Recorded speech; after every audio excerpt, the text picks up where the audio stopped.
Flip-flops, sandals, gym kit, toiletries, and books. That was everything, wasn't it?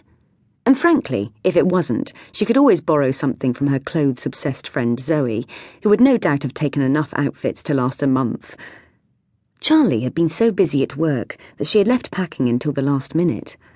She checked the time. An hour should be more than long enough to get to Heathrow, as she only lived 15 miles away in Chiswick, West London. But suddenly, she realised that something crucial was missing from her packing. Her passport. "Shit!" she exclaimed, rushing around her flat, frantically trying to remember where the hell she had left it.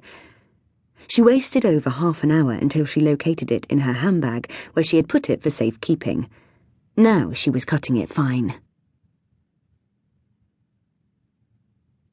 "Going anywhere nice, love?" the taxi driver asked as he turned out of her road. "I am, actually. I'm going to Barbados." Charlie grinned in spite of her rising anxiety about getting to the airport on time. "All right for some," the cabbie joked, switching on the wipers as icy rain splattered against the windscreen.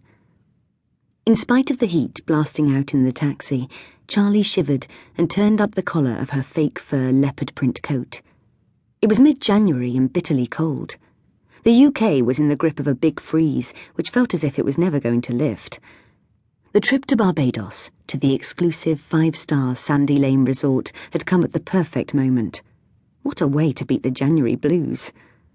Charlie offered a silent thank you to Zoe's Premiership footballer boyfriend Nathan, who had committed the ultimate sin of forgetting her birthday, and to make up for it, one of many making-up gifts in fact, had paid for Zoe to go away on a luxury holiday with a girlfriend.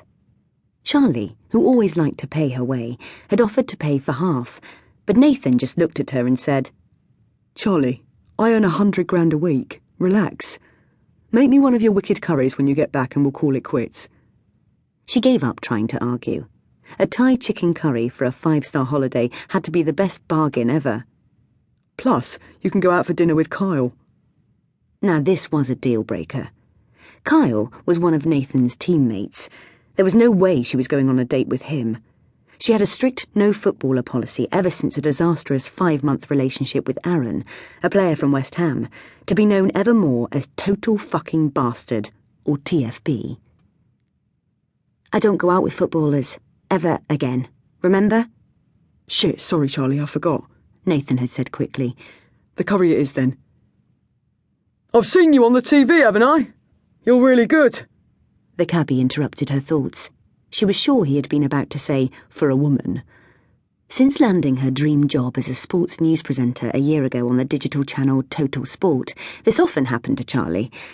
On the one hand, it was thrilling to be recognised for doing a job that she absolutely loved, and on the other, it could be the cue for someone to bore on about sport, usually football, in the belief that they too were an expert with unique insights.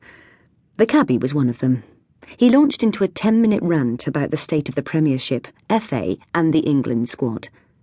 Charlie started off by smiling politely and putting in the odd, "Yes, I know," but then felt herself glazing over and becoming aware of how slowly they were moving. The traffic was horrendous.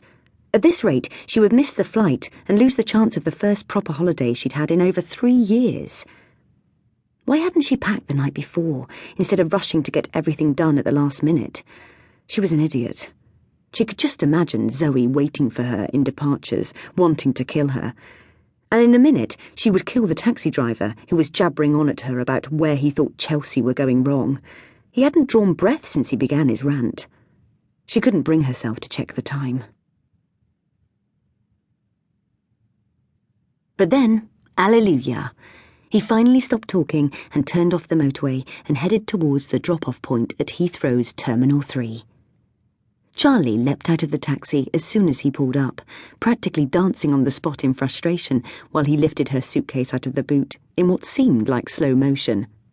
"Thanks so much," she exclaimed as she thrust the money into his hand, grabbed her suitcase and legged it. The check-in area was packed, and Charlie scanned the vast hall with a rising feeling of panic. Had Zoe given up waiting and gone through without her? She wouldn't blame her friend if she had. Then a flash of brilliant red caught her eye, and she saw Zoe surrounded by 3 scarlet Louis Vuitton monogrammed suitcases, dressed in a floor-length white coat, a white fake fur Cossack hat, and an enormous pair of dark glasses. She looked wildly glamorous. Instantly, Charlie ran towards her, pulling her suitcase behind her, aware that one of the wheels was making an annoying squeak. Great. Zoe had designer luggage, while Charlie's suitcase sounded like a distressed hamster. She knew she should have bought a new one in the sales. Zoe, I'm so sorry I'm late, she panted as she came to a halt. Her friend seemed serene. Not a problem. I've already checked us in online. But we are missing valuable champagne drinking time in the business class lounge, so can you shift your ass? She raised her dark glasses as she took in Charlie's battered blue suitcase. Is that really all the